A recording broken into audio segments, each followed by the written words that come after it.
Amis auditeurs, amis téléspectateurs, nous vous disons bonsoir et bienvenue à notre étude biblique. Aujourd'hui, c'est le 15 juin 2025. Ebenezer, jusqu'ici l'Éternel nous a secourus, jusqu'ici l'Éternel nous a gardés. Nous disons merci au Seigneur. Nous espérons que vous avez passé un très bon week-end et que la semaine s'annonce déjà avec joie, car nous savons que nous avons le Seigneur Jésus dans notre barque.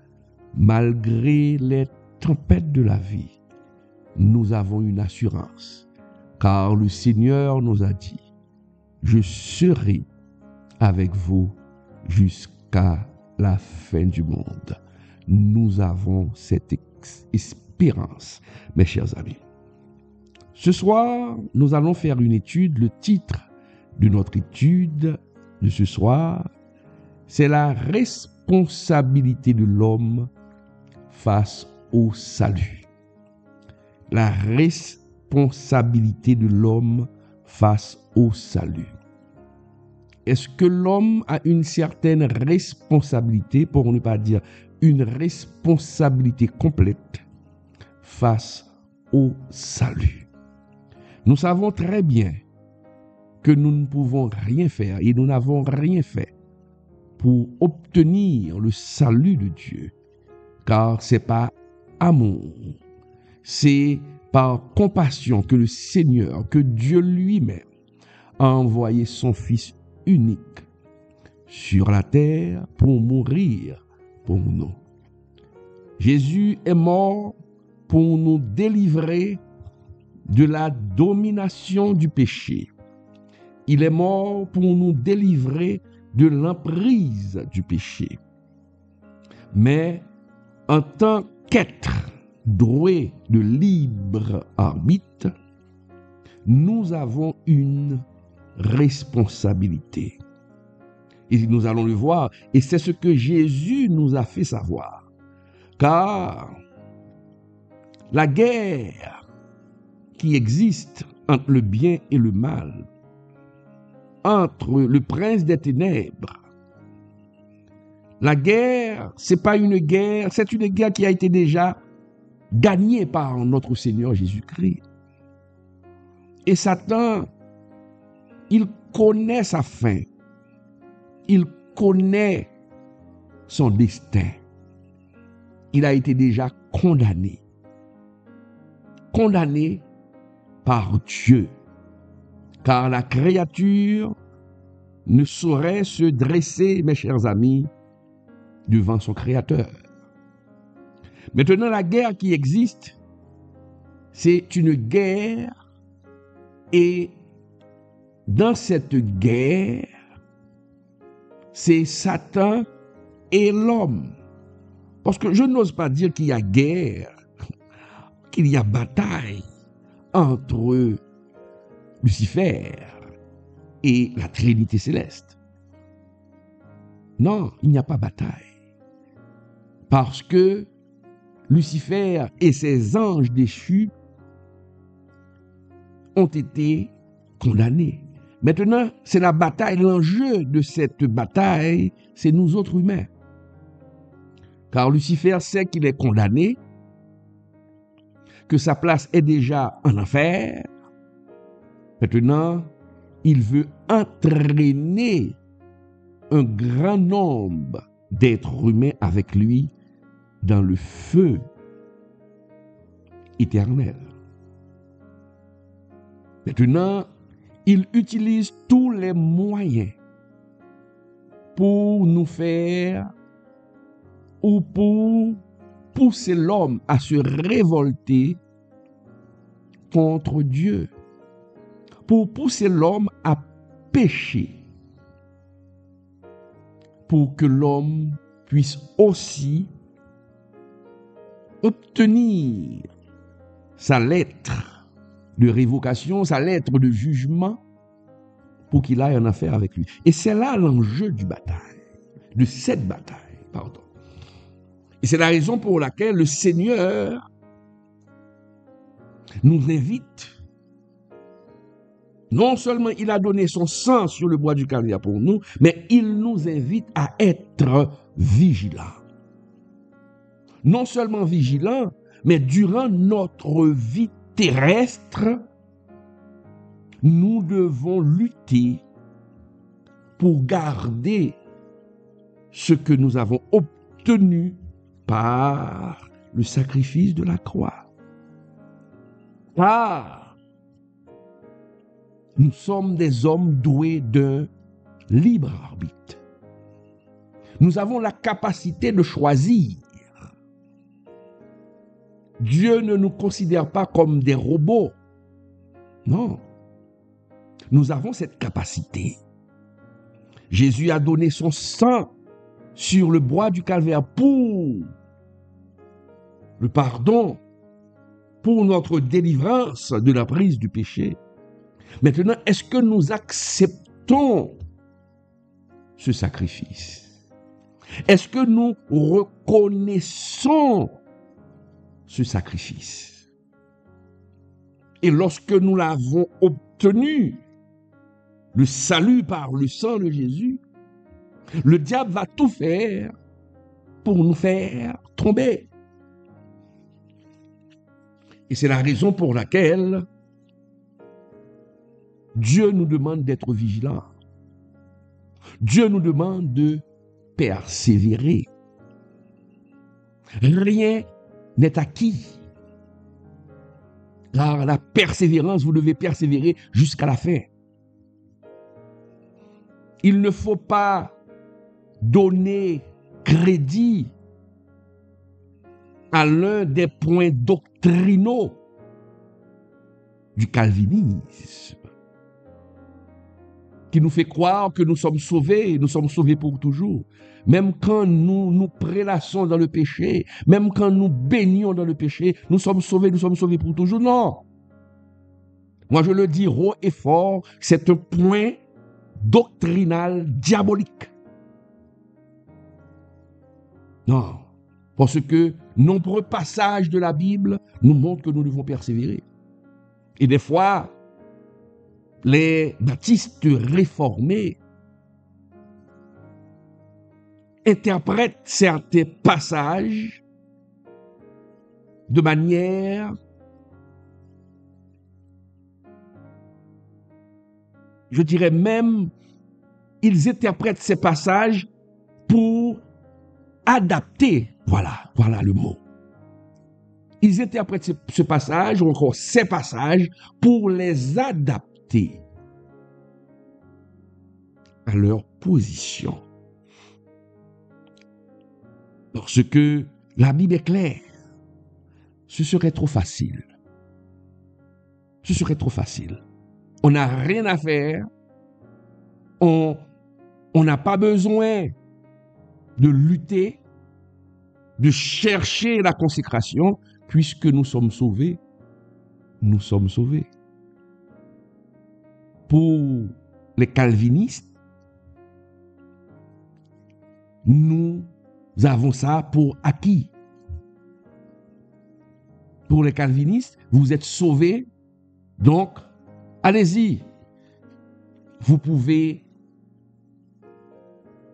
vous prélasser dans la débauche, prélasser dans la corruption, mais puisque vous êtes sauvés pour toujours. C'est une doctrine qui trompe l'homme, car nous avons une responsabilité. Et c'est pourquoi la Bible dit, ceux qui vont persévérer, ceux et celles seulement qui vont persévérer jusqu'à la fin, seules ces personnes-là seront sauvées. Il n'y a pas d'autre interprétation à donner à cela. Il n'y a pas d'autre interprétation. Donc nous avons une responsabilité, mes chers amis. Et il y a un passage que le Seigneur lui-même, il a parlé de sa propre bouche pour nous dire que nous devons lutter. Nous avons une responsabilité, mes chers amis. Donc, c'est ça. La question du salut et de la responsabilité humaine demeure, mes chers amis, un sujet brûlant dans la théologie chrétienne. Mais nous allons voir, mes chers amis, à travers cette étude, à travers ce passage, Luc 13, versets 23-25, on a interrogé Jésus sur le nombre de ceux qui seront sauvés. Les gens sont venus pour poser à Jésus sur le nombre de gens qui seront sauvés. Et Jésus lui-même, plutôt que de satisfaire une curiosité doctrinale, le Seigneur Jésus donne une réponse percutante. Ah oui, Seigneur, nous aimerions savoir le nombre de personnes qui seront sauvées. Et Jésus donne une réponse percutante, recentrant l'attention, mes chers amis, sur la nécessité de s'efforcer. C'est le Seigneur Jésus qui parle. De s'efforcer d'entrer par la porte étroite. Ouais, de s'efforcer d'entrer par la porte étroite. Ce passage, mes chers amis, bouleverse plusieurs convictions religieuses. D'un côté, ce passage refute la fausse sécurité des Juifs de son temps, parce que les Juifs pensaient que leur appartenance ethnique suffisait à leur salut. Puisqu'ils étaient le peuple élu, c'est ce que pensaient les Juifs. Puisqu'ils étaient le peuple élu, ils n'avaient pas d'effort à faire pour obtenir le paradis, pour obtenir le royaume. Pour obtenir le royaume. C'est ce que pensaient les Juifs de leur époque, de l'époque de Jésus. Et de notre côté, de nos jours, la déclaration de Jésus dans Luc 13, verset 23-25, s'oppose frontalement à toute théologie qui déresponsabilise l'homme. Qui déresponsabilise l'homme. Comme certains courants, mes chers amis, comme je viens de le voir, certains courants calvinistes ou libéraux qui déresponsabilisent l'homme. Non. Lisons pour voir, mes chers amis, Luc 13, verset 23-25. Luc 13, verset 23-25. Regardons ensemble ce que nous dit la parole, Luc 13, verset 23-25, qui nous dit, quelqu'un lui dit, Seigneur, n'y a-t-il que peu de gens qui soient sauvés? Il leur répondit, efforcez-vous d'entrer par la porte étroite. Car je vous le dis, beaucoup chercheront à entrer et ne le pourront pas. Quand le maître de la moisson sera levé et aura fermé la porte, et que vous étant dehors, vous commencerez à frapper à la porte, en disant, Seigneur, Seigneur, ouvre-nous. Et il vous répondra, je ne sais d'où vous êtes. Je ne sais d'où vous êtes. Regardez ce que dit le Seigneur. Il leur répondit, efforcez-vous d'entrer par la porte étroite. Efforcez-vous, car je vous le dis, beaucoup chercheront à entrer et ne le pourront pas. Le Seigneur est clair. Efforcez-vous, mes chers amis. Efforcez-vous. C'est ce que nous dit le Seigneur. Que veut dire? Il ne faut pas chercher d'autres interprétations. La parole est claire. Efforcez-vous. Parce que beaucoup ne pourront pas entrer par la porte étroite. Quand le Seigneur nous dit de nous efforcer, cela veut dire, mes chers amis, nous avons une responsabilité. Seulement ceux qui feront l'effort pourront obtenir le royaume de Dieu, pourront entrer dans le royaume de Dieu. Lorsque le Seigneur nous dit de nous efforcer, ce n'est pas notre effort, parce que le sacrifice a été déjà fait, le salut a été déjà octroyé, mais pour avoir cette pleine autorité, pour avoir accès total à ce salut, nous devons jouer notre part. Nous devons jouer notre part. Parce que pourquoi nous devons jouer notre part? C'est parce qu'il y a un ennemi qui va chercher à nous faire rater ce que Dieu nous a offert gratuitement. Parce que pourquoi?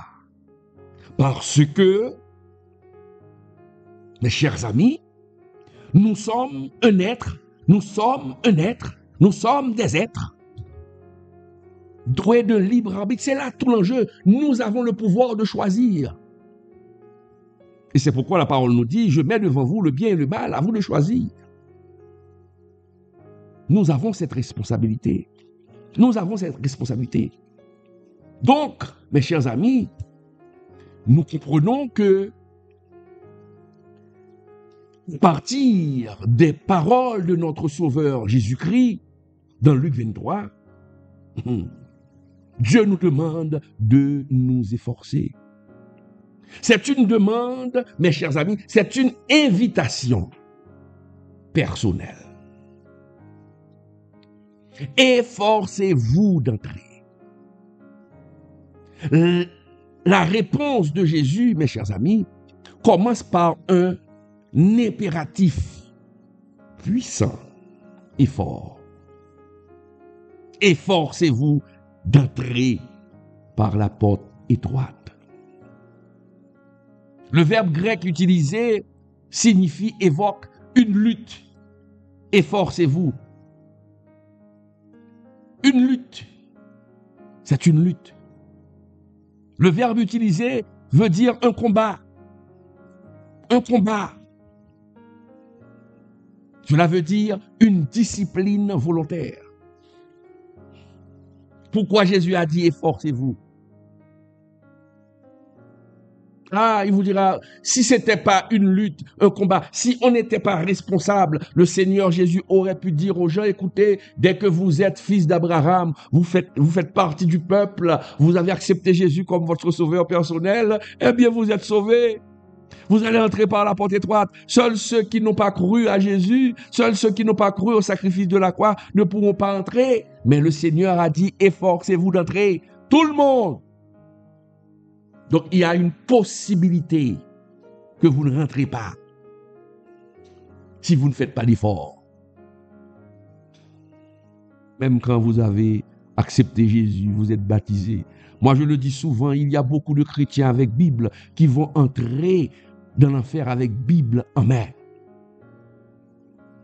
C'est ce message souvent que ceux qui sont partisans de la théologie libérale, je viendrai sur ça, je ferai une étude sur la théologie libérale pour voir le désordre qu'il y a. Certains théologiens animés par un esprit satanique,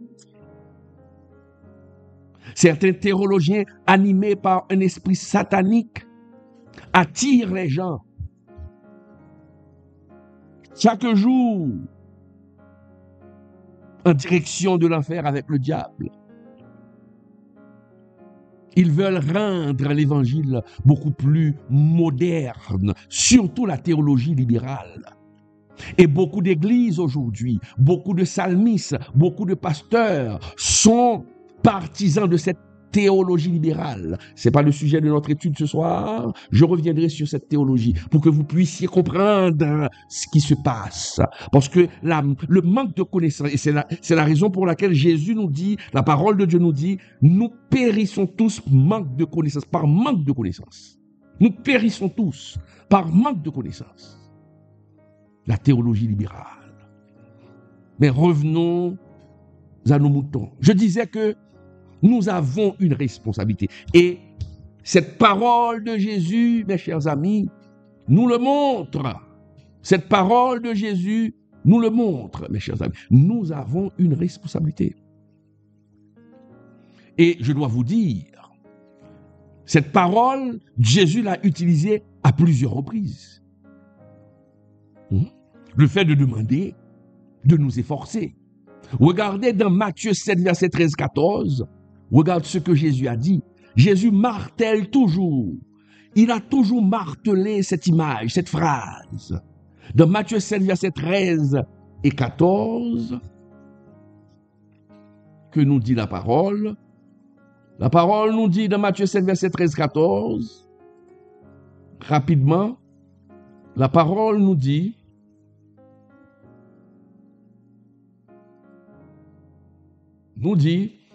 entrez par la porte étroite. Entrez par la porte étroite. Car large est la porte, spacieux est le chemin qui mène à la perdition. Il y en a beaucoup qui entrent par là. Mais étroite est la porte, resserrée le chemin qui mène à la vie. Ouais. Mais étroite est la porte. Resserrer le chemin qui mène à la vie. Il y en a peu qui les trouvent. Le Seigneur est clair. Le Seigneur est clair. La porte qui mène à la perdition est large.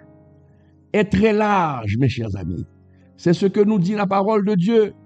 Est très large, qui veut dire que la porte qui mène à la perdition, c'est la facilité. C'est la facilité, mes chers amis.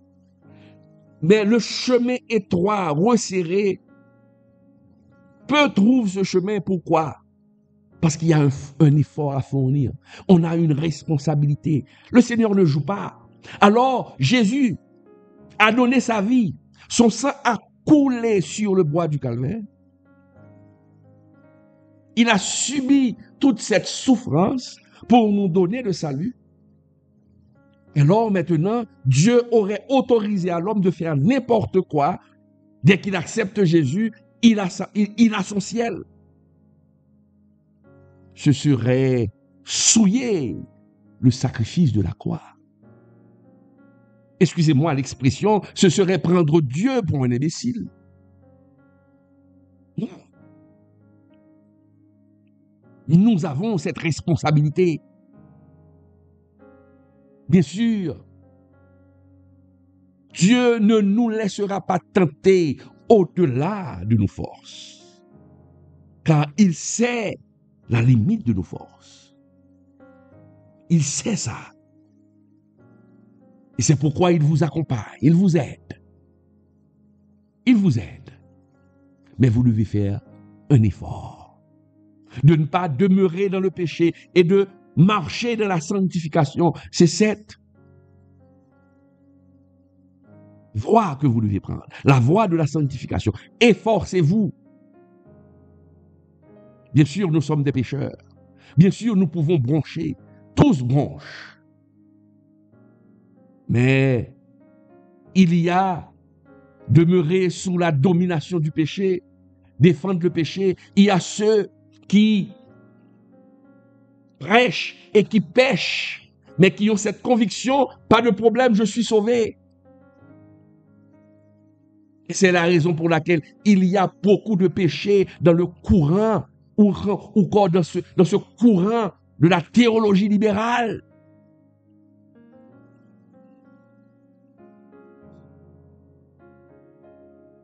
Parce que ils se servent de la Bible pour justifier leur débauche et leur comportement.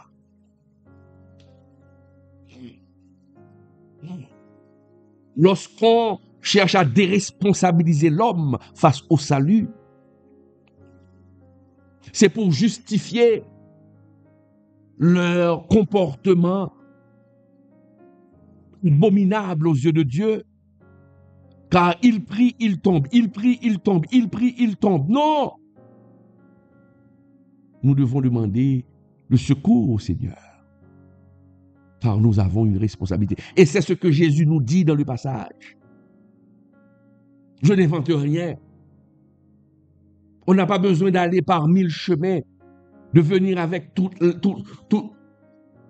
les livres d'interprétation, l'herméneutique, pour comprendre ce que Jésus a dit. Il a clairement dit, je le remets, et sur l'écran, voici, entrez par la porte étroite, car large est la porte, spacieux est le chemin qui mène à la perdition. Il y en a beaucoup qui entrent par là, la facilité.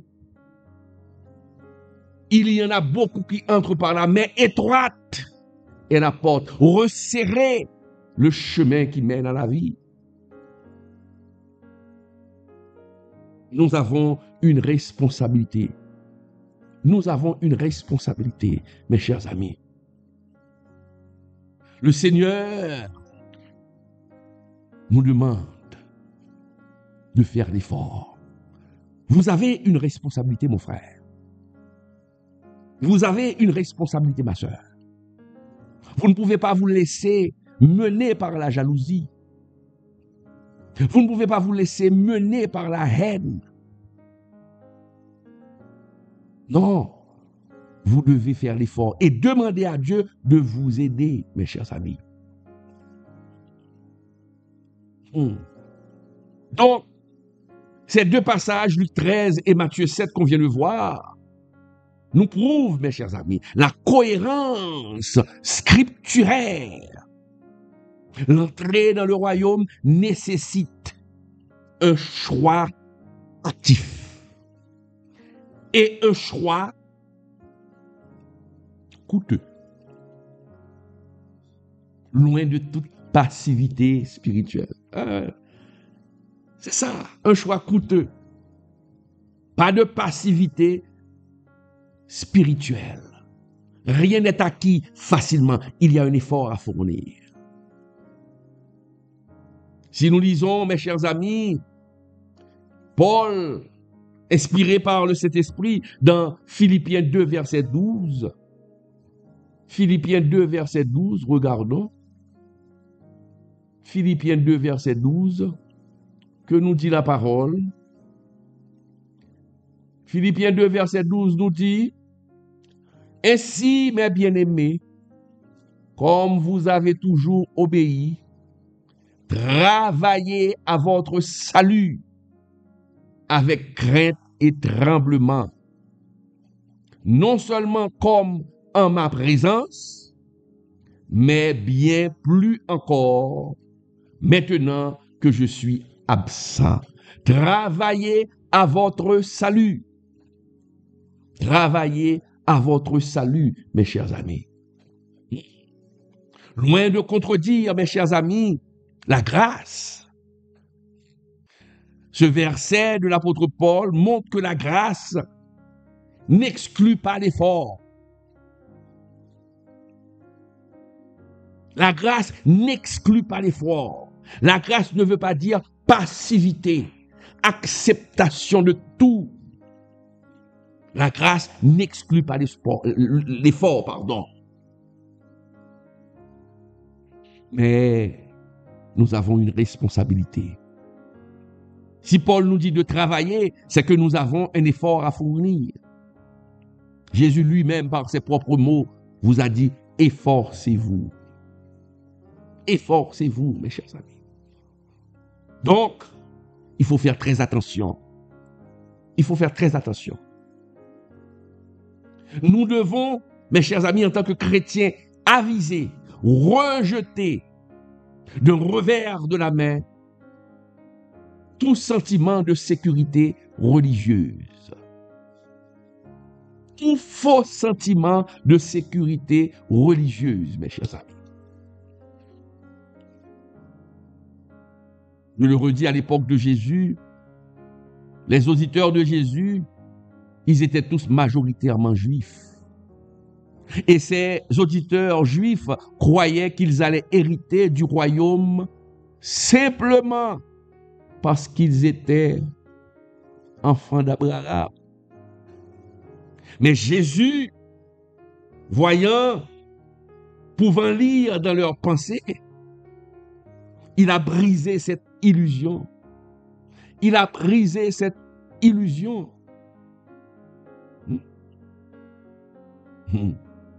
Si nous lisons, regardez, dans Luc 13, verset 25, Jésus a brisé cette illusion, mes chers amis.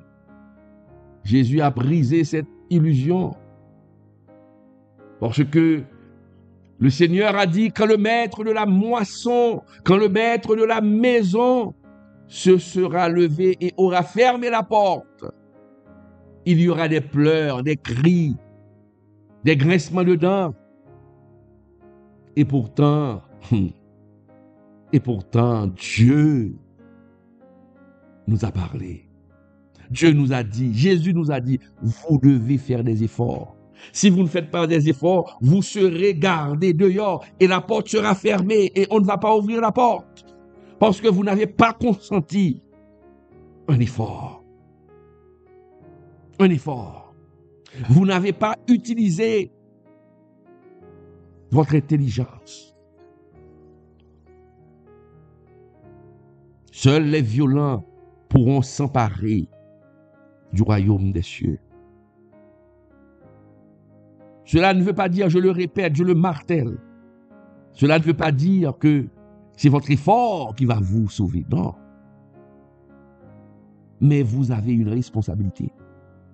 Dieu doit voir que vous cherchez sa présence, que vous luttez avec le péché. Ne croyez pas ceux qui vous disent qu'on ne peut pas lutter avec le péché, comme ceux qui vous disent qu'on ne peut pas dominer Satan. Mais Jésus nous a donné le pouvoir de marcher sur les serpents et les scorpions et sur toute la puissance du malin. Donc s'il nous donne ce pouvoir de dominer, nous pouvons dominer sur la domination du péché. Nous pouvons dominer sur la domination du péché. Nous pouvons le faire, car Dieu nous a donné le pouvoir. Et Dieu sait que nous sommes humains, que nous pouvons tomber, et c'est la raison pour laquelle il nous dit, s'il y a quelque chose, mes chers amis, si cette tentation ou si cette épreuve est trop forte, il viendra vous délivrer, car il ne vous laissera pas tenter au-delà de vos forces. Ouais, il ne vous laissera pas tenter au-delà de vos forces. Mais vous devez avoir une force. Vous devez avoir une force pour être, pour combattre, pour persévérer. Mais le Seigneur ne vous laissera pas tenter au-delà de vos forces. C'est ça. Il ne vous laissera pas tenter au-delà de vos forces. Jean-Baptiste, mes chers amis, a parlé de cela. Dans Matthieu 3, verset 9, regardons ce que dit Matthieu 3, verset 9.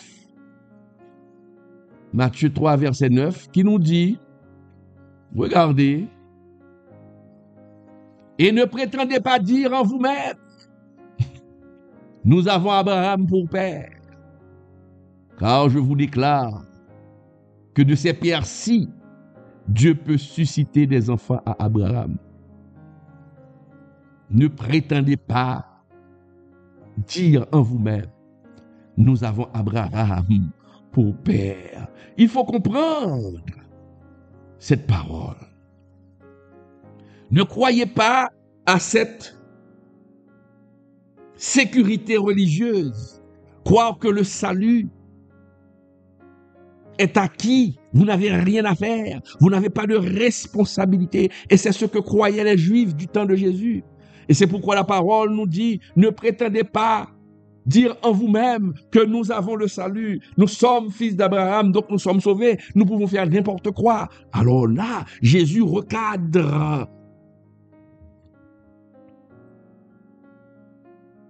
Non seulement Jésus les a recadrés, Jean-Baptiste les a recadrés aussi pour dire attention. Vous avez Abraham pour père, attention, laissez-moi vous dire, si vous continuez à vivre de la sorte, Jésus, Dieu peut susciter d'autres enfants à Abraham. C'est ce que dit la parole. Hein? Et ne prétendez pas dire en vous-même, nous sommes Abraham, nous avons Abraham pour père, car je vous déclare que c'est Pierre-ci, Dieu peut susciter des enfants à Abraham. Pourquoi Seigneur, pourquoi Jean-Baptiste a dit ça? C'est parce que la vie de ces Juifs n'était pas conforme. Ils croyaient que le fait d'être fils d'Abraham leur donnait accès au royaume des cieux. Mais Jean-Baptiste a dit non, non. Dieu peut susciter des autres. Si vous vivez de la sorte, si vous le croyez ainsi, et que vous ne respectez pas les commandements de Dieu, Dieu peut susciter d'autres personnes à Abraham. Non, là, je fais parler la Bible. Je ne fais pas trop d'interprétation. Mais c'est clair. Parfois, la parole est claire, mais pour parfois justifier la bêtise, pour justifier l'erreur, on cherche, on utilise des moyens extraordinaires. On cherche à analyser, de venir avec des mots pour justifier ce qui n'est pas justifiable. Parfois, les baptistes réformés, les libéraux se prennent pour des intellectuels, se prennent pour le pic de la Mirandole. Ils se croient être les seuls détenteurs de l'intelligence, de l'intellectualité. Ils se croient les seuls détenteurs. Mais non, écoutez, et non. Être docteur, être PhD, posséder un diplôme, posséder je ne sais quoi, c'est pas ça l'important, c'est l'obéissance à la parole de Dieu. Et le Seigneur nous dit, nous devons faire l'effort. Nous devons faire l'effort. Et c'est pourquoi l'apôtre Paul avait dit, ma relation avec Dieu ne réside pas dans les grands discours, ne réside pas dans l'art oratoire, le savoir bien dire, mais ma relation avec Dieu réside dans l'obéissance de sa parole et de marcher dans la consécration et la sanctification. Je paraphrase ce que Paul a dit. Non, mes chers amis. Et Jean-Baptiste a dit, ne prétendez pas être des enfants Abraham, des enfants Abraham. Tout n'est pas acquis. Et Jésus, il a renchéri dans Jean 8, verset 39. Jean 8, verset 39. Allons regarder. Jean 8, verset 39. Le Seigneur Jésus, il a dit, ils lui répondirent, notre Père c'est Abraham. Notre Père c'est Abraham. Jésus leur dit, si vous étiez enfants d'Abraham, vous feriez les œuvres d'Abraham. Si vous étiez enfants d'Abraham, vous ferez les œuvres d'Abraham. Si vous étiez vraiment enfants d'Abraham, si vous étiez vraiment enfants d'Abraham, vous ferez les œuvres d'Abraham. C'est ce que Jésus avait dit aux Juifs. Le fait d'appartenir à Abraham, vous appartenez à Abraham, c'est bien, mais est-ce que vous obéissez à la parole? Oui, vous avez accepté Jésus comme votre sauveur personnel. Vous avez été baptisé. Vous prenez la Sainte Seine. Mais est-ce que vous obéissez à la parole? Est-ce que votre vie est conforme à la parole de Dieu? Est-ce que votre comportement reflète la parole? Ah non. Vous êtes dans la corruption, vous êtes dans le mal, vous couchez les jeunes filles pasteurs, vous couchez les jeunes filles évangélistes, vous couchez les jeunes filles apôtres, tous les titres, psalmistes, et vous croyez que le salut est acquis. Hein? À chaque fois que vous péchez, à chaque fois que vous faites quelque chose de mal, vous allez sur votre genou, vous demandez pardon à Dieu, et ensuite vous retournez dans le péché. Vous allez, vous prenez un Dieu pour un jouet, c'est comme écoutez, Dieu n'est pas un jouet. Dieu n'est pas un jouet. Dieu n'est pas une poupée. Vous ne pouvez pas manipuler Dieu comme vous le voulez. Vous avez une responsabilité. Vous avez une responsabilité, mes chers amis. Et cette responsabilité, vous devez prendre cette responsabilité. Dieu vous aidera. Dieu va vous aider. Mais vous devez avoir cette volonté, mes chers amis. La parole de Dieu est claire. L'enseignement biblique est clair. Le salut ne s'hérite pas. Il se vit par une foi obéissante et personnelle. Je le répète, le salut ne s'hérite pas. Il se mérite. Il se vit par une foi obéissante et personnelle. C'est clair. La parole de Dieu est claire, mes chers amis. Nous devons avoir la volonté de mener une vie de consécration et de sanctification. Persévérer dans la prière. Et Dieu vous aidera à vaincre tous les obstacles, toutes les tentations. Mes chers amis, l'évangile de Jésus, le véritable évangile de Jésus, c'est un message exigeant, non conforme à l'homme moderne. Et c'est pourquoi les partisans de la théologie libérale et certains baptistes réformés ne peuvent pas digérer le message de Jésus et cherchent à adoucir, à donner une autre interprétation aux paroles de Jésus. Cherchent à réinterpréter les paroles de Jésus pour mieux encourager ceux qui vivent dans le péché à y rester. Non.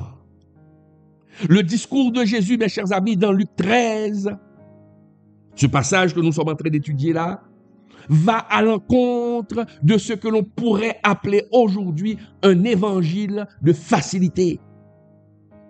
Luc 13 prend le contre-pied de l'évangile de facilité. Cet évangile promu dans certains milieux religieux ou théologie, comme je le disais, libérale. Et ces courants, surtout la théologie libérale, mes chers amis, cherchent à adapter l'évangile à la sensibilité contemporaine, cherchent à adapter l'évangile à la modernité, édulcorant les exigences, Ah, je me rappelle les cours de diction, les exigences du Christ au nom de l'inclusion ou du confort, mes chers amis. Ce sont les exigences. Ils ne veulent pas entendre parler d'exigence. Dès qu'on parle d'exigence, non, ce n'est pas biblique. Car ce qui a été fait, même quand nous nous prélassons dans le péché, même quand nous prenons un bain de péché, même quand nous nageons dans la piscine de péché, nous sommes sauvés. Mais le discours de Jésus, dans Luc 13 dit le contraire. Efforcez-vous. Efforcez-vous. Efforcez-vous Efforcez-vous. C'est ce que dit le Seigneur Jésus. Nous devons nous efforcer. Jésus annonce un message qui repousse les tièdes. Qui repousse les tièdes et les intéressés. Jésus annonce un message qui dérange les tièdes. C'est un message percutant. Il faut méditer sur Luc 13, verset 23-25. Et il y a d'autres passages que nous sommes en train de voir qui vont dans le même sens que Luc 13, verset 23. C'est parole de Jésus. Si nous lisons pour voir, mes chers amis, dans Jean 6, verset 66, beaucoup de disciples ont quitté Jésus après un enseignement difficile. Dans Jean 6, 66, si nous lisons Jean 6, certains disciples étaient venus pensant que ce serait facile. Ah, on va venir, on va suivre Jésus, c'est facile. Mais quand Jésus a fait son enseignement, quand Jésus a enseigné, le discours était tellement dur, l'enseignement était tellement difficile à accepter. Ils ont laissé Jésus. Ils sont partis. Jean 6, verset 66. Jean 6, verset 66. Qui nous dit, dès ce moment, plusieurs de ses disciples se retirèrent et ils n'allaient plus avec lui. Pourquoi? Dès ce moment, parce que l'enseignement était dur, l'enseignement était difficile. L'enseignement était difficile.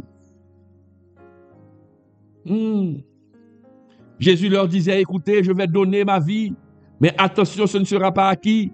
Vous devez faire des efforts. Mais c'était difficile à accepter. Ils sont partis. Aujourd'hui encore, mes chers amis, il y a des disciples qui laissent l'évangile. Il y a ceux qui abandonnent. Il y a ceux qui abandonnent. Mais il y a ceux qui n'abandonnent pas, mais qui cherchent à adapter l'évangile à la modernité, qui cherchent à adopter l'évangile, à adapter l'évangile à leurs caprices, leurs convoitises. Et c'est pourquoi beaucoup ne parlent pas de péché. Beaucoup ne parlent pas de péché. Beaucoup ne parlent pas de péché. J'ai entendu un pasteur dire, je ne suis pas un pasteur shérif. Des fois, quand ces pasteurs parlent pour justifier qu'ils ne donnent pas l'évangile sans compromis, ils parlent beaucoup, mais ils ne peuvent pas illustrer ce qu'ils disent avec la parole de Dieu, puisque la parole de Dieu les contredit. La parole de Dieu nous met à la tête du peuple, met le leader à la tête du peuple pour être shérif. Pas pour diriger avec arrogance, avec dureté, mais vous êtes shérif. Vous êtes responsable. Sinon, Dieu aurait laissé le peuple sans dirigeant. Vous avez une responsabilité. Vous avez une responsabilité. Paix mes brebis. Que dit le Seigneur? Paix mes brebis. Vous devez paître les brebis de Dieu. Vous devez paître le peuple du Seigneur. Et si le peuple se détourne, vous devez les avertir. Et c'est ce que Dieu nous demande de faire. Vous êtes la sentinelle. Vous êtes une sentinelle.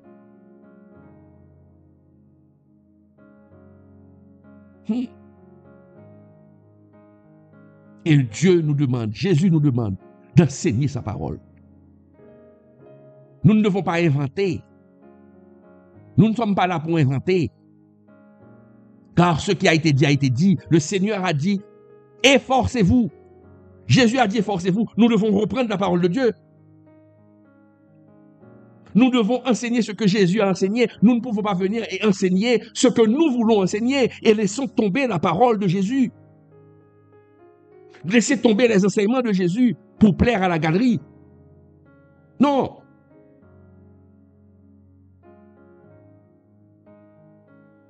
Mes chers amis, Luc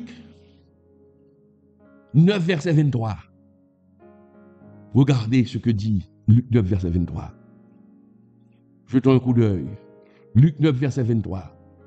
Puis il dit à tous, si quelqu'un veut venir à moi, qu'il renonce à lui-même, qu'il se charge chaque jour de sa croix et qu'il me suive, qu'il renonce à lui-même. Cela veut dire beaucoup de choses. Lorsque Jésus nous dit que la personne doit rejeter, la personne doit faire le rejet de sa personne, de sa mauvaise nature. Prendre sa croix, mes chers amis, veut dire faire face aux difficultés et lutter pour sortir victorieux, lutter avec l'aide de Dieu, parce que Dieu ne va pas vous laisser seul dans cette lutte. Mais vous avez un effort à faire. Le vrai évangile, mes chers amis, implique renoncement, souffrance, combat, effort. Ce n'est nullement un produit de consommation spirituelle, mais une voie étroite. La voie est étroite. La voie est étroite, mes chers amis. La voie est étroite. Nous avons cette responsabilité. Nous avons cette responsabilité. Mes chers amis, comme je l'ai dit au début, c'est bien malheureux, mais nous devons ramener la vérité, établir la vérité. Nous allons voir le calvinisme rigide enseigne que Dieu choisit de manière souveraine qui sera sauvé ou non, sans que la volonté humaine n'ait aucun rôle. C'est diabolique. Les calvinistes disent encore que Jésus est mort pour une petite catégorie de personnes, pas pour tout le monde. Mais jusqu'à présent, aucun calviniste, aucun baptiste réformé, ces théologies calvinistes ne peuvent expliquer Jean 3, verset 16. Ils cherchent.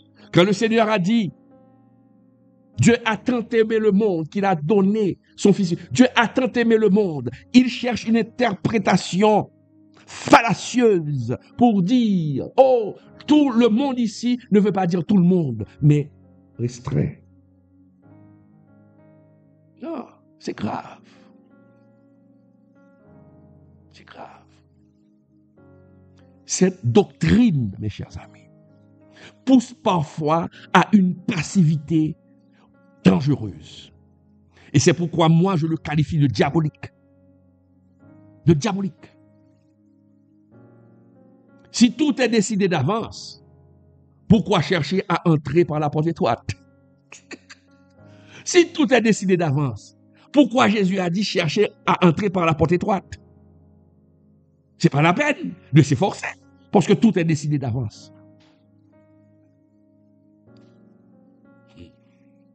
Car Jésus a dit, beaucoup chercheront à entrer et ils ne le pourront pas. Ils ne le pourront pas. Luc 13, verset 24.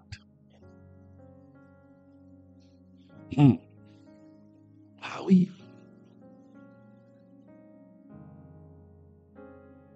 Est-ce que vous comprenez ce que je veux dire? Il faut prendre le temps de bien assimiler cette étude. Jésus est clair. Jésus est explicite. Beaucoup chercheront à entrer et ne le pourront pas. Cela implique, mes chers amis, qu'ils auraient pu entrer. Mais ils n'ont pas répondu, ces gens-là, n'ont pas répondu à temps. Qu'ils auraient pu. Ils n'ont pas répondu à temps. Ils n'ont pas fourni l'effort. Ils n'ont pas pris leur responsabilité. Ils croyaient qu'ils n'étaient pas responsables. Ils croyaient que tout était acquis. Et c'est là qu'ils se trompent, quand la porte se ferme sur eux. Mes chers amis, il n'y a pas à sortir de là. Il y a d'autres textes, d'autres textes qui montrent, qui justifient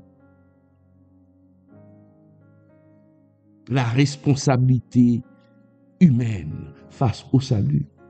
Nous avons Josué 24, verset 15 qui nous dit, regardez, Josué 24, verset 15.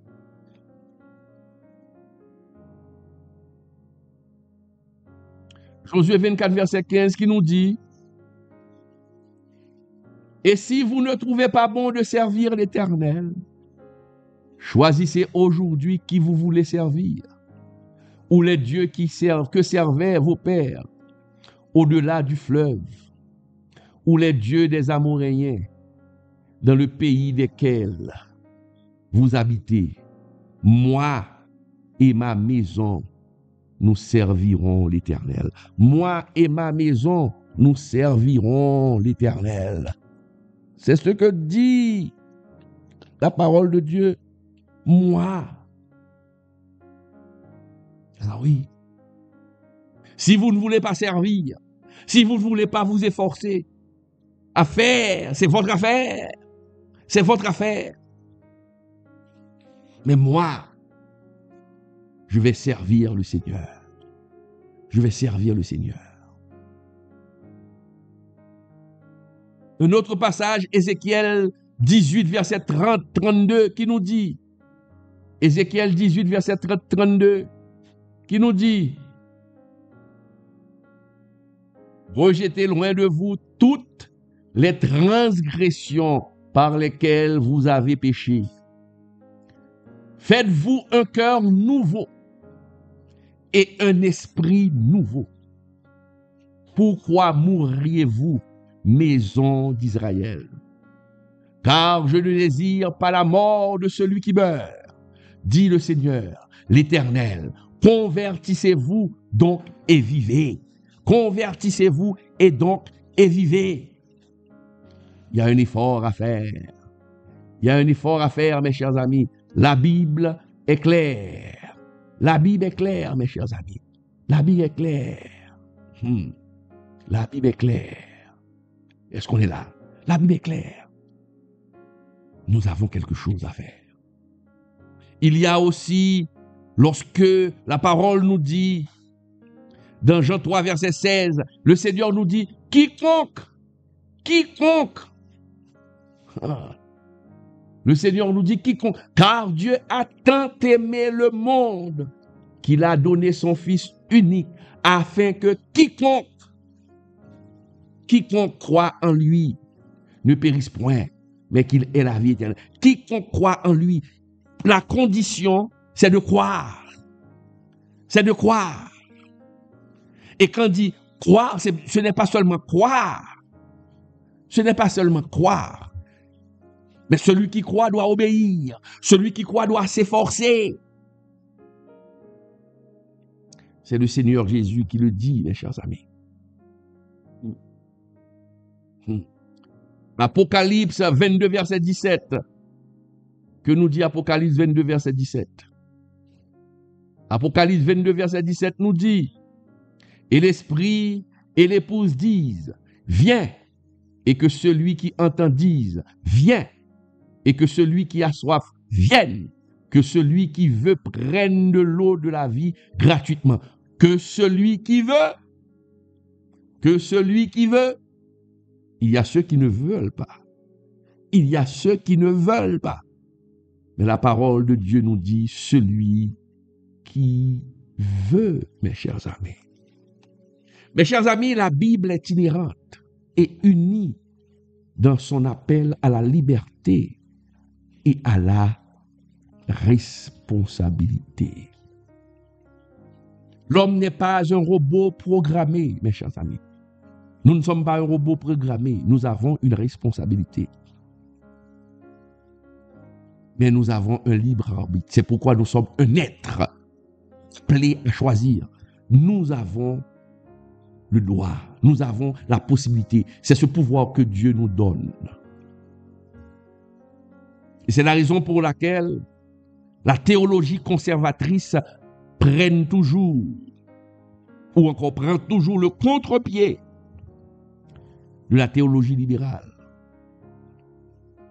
Face à la tentation de diluer l'évangile ou de se réfugier dans des doctrines extrêmes, la théologie conservatrice qui reste fidèle aux paroles de Jésus. Seule la théologie conservatrice reste fidèle aux paroles de Jésus. Elle reconnaît la grâce de Dieu comme fondement du salut, mais elle affirme aussi le sérieux des appels à la repentance. Le sérieux des appels à la repentance, à l'obéissance et à la sanctification. Cette théologie conservatrice,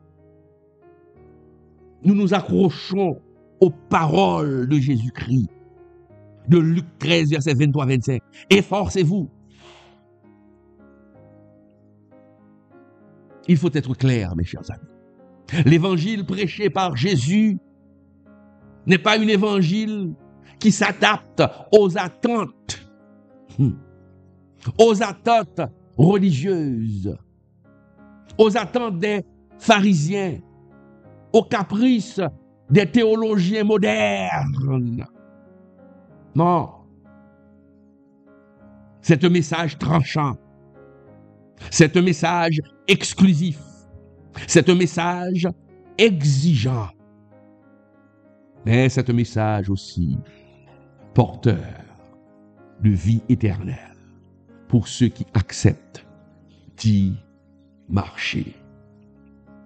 Mes chers amis, Luc 13, versets 23-25 n'est pas un simple avertissement religieux. C'est un appel à la conversion personnelle et à la vigilance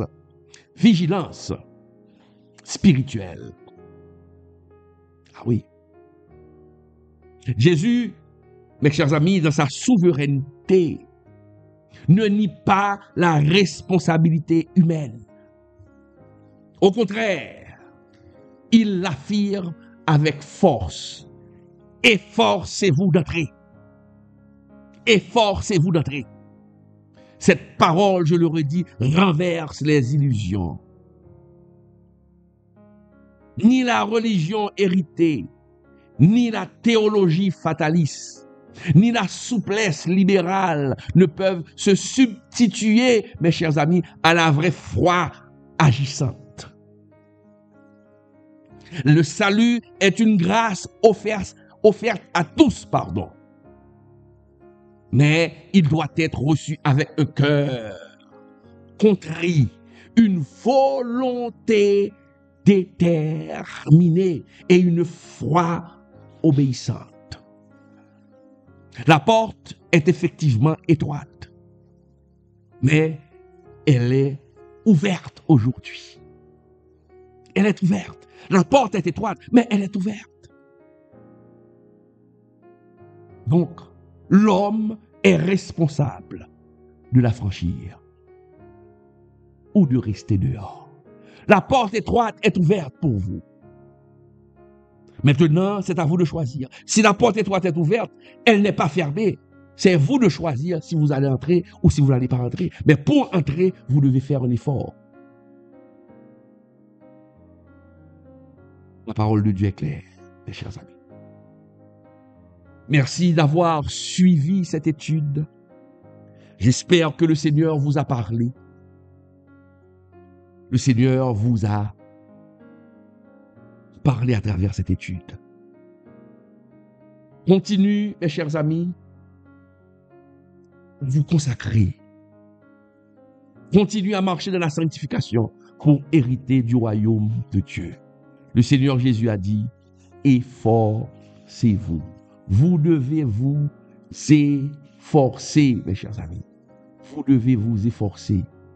C'est ce que le Seigneur demande.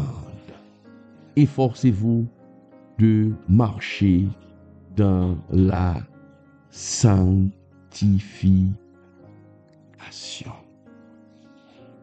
Mes chers amis, ça a été vraiment un plaisir d'être avec vous. Pasteur Claude Emmanuel Camille continue à envoyer vos dons pour les enfants handicapés. Pour les enfants handicapés. Continuez à envoyer vos dons. Ces enfants ont besoin d'aller à l'école. Nous vous prions de le faire, car le Seigneur va vous bénir. Bye bye. À la prochaine. Je vous donne rendez-vous demain matin, 8h et 6h, pour la méditation de la semaine. Que Dieu vous bénisse.